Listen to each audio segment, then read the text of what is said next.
कालू कौवा अपनी पसंद की कौवी से शादी करके उसे अपने घर ले आता है। माँ जी, ये कव्वी से मिलो। ये आपकी बहू है, मैंने आज ही इससे शादी की है। हाँ बेटा, बहू तो बहुत प्यारी है, हमेशा खुश रहो। कौवी बहुत आलसी थी, उसका कोई भी काम करने को दिल नहीं करता था। वो हर टाइम सोई रहती। आज तो बहुत अच्छी नींद आई। अब बस मजेदार गरम गरम चाय मिल जाए। माँ जी किचन में दोपहर का खाना बना रही होती है। कौवी किचन में जाती है और कहती है, माँ जी मुझे एक कप चाय बना दें। मैं जब तक चाय ना पीऊँ मेरी तो सुबह ही नहीं होती। ठीक है बेटा, तुम जाओ, मैं तुम्हें चाय बना देती हूँ। कौवी मज़े से चाय पीती है और चाय पीने के बाद दोबारा से लेट जाती है।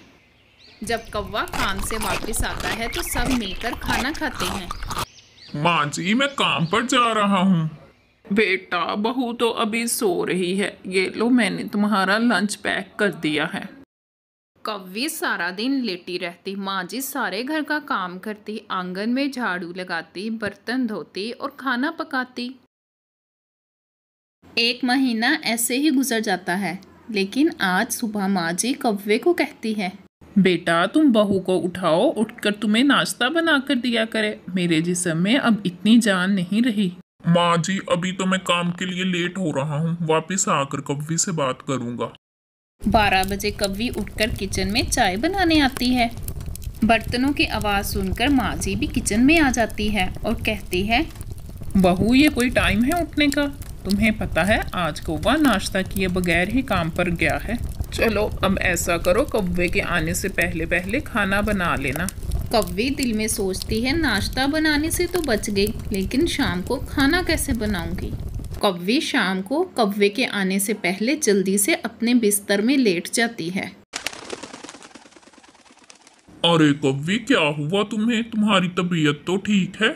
मेरे जिस्म में दर्द हो रही है। मुझे लग रहा है मुझे बुखार है और मैंने खाना भी नहीं बनाया। कोई बात नहीं कव्वी, तुम आराम करो, मैं खाना बाहर से ले आऊंगा। कौवी दिल में सोचती है, जो मर्जी कर लो, सुबह उठकर नाश्ता तो बनाना ही पड़ेगा अब। अगले दिन सुबह सुबह कौवी किचन में जाती है और नूडल्स बनाना शुरू कर देती है। माँ जी तो कौवी को किचन में देखकर खुश हो जाती है। बहू, ये क्या बना रही हो सुबह सुबह? माँ जी नूडल्स बना रही हूँ मैं। बेटा, सुबह सुबह नूडल्स कौन खाता है? लेकिन माँ जी चुप कर जाती है, कौवी को कुछ कहती नहीं कि शुक्र है कौवी कुछ पका तो रही है। कौवे जी ये ले आपका लंच, मैंने आपका लंच पैक कर दिया है। कौवी शाम के खाने में भी सबको नूडल्स खाने के लिए देती। 3 दिन ऐसे ही गुजर जाते हैं। कौवी हर रोज नूडल्स बना लेती। अरे बहू, आज नूडल्स ना बनाना, मुझ बुढ़िया से हर रोज नूडल्स नहीं खाए जाते। दोनों अभी किचन में ऐसे बात कर ही रही होती हैं कि उन्हें कौवे की आवाज़ आती है और वो दर्द से चीख रहा होता है। मेरे पेट में बहुत दर्द हो रही है। मैं तो मर गया। माँ जी और कौवी दोनों जल्दी से कौवे को लेकर डॉक्टर के पास जाती हैं। डॉक्टर जी, मेरे पेट में बहुत दर्द हो रही है। अच्छा, तुमने खाने में क्या खाया था? डॉक्टर जी, मैं तो 3 दिन से नूडल्स ही खा रहा हूँ। 3 दिन से नूडल्स खा रहे हो तो पेट में तो दर्द होगी। और फिर डॉक्टर कौवे को दवाई देती है और ताज़ा सब्जियां खाने के लिए बोलती है।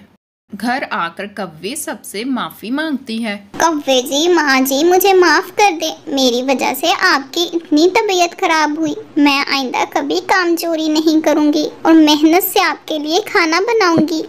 कोई बात नहीं बेटा, तुम्हें जल्दी इस बात का एहसास हो गया, हमारे लिए यही काफ़ी है।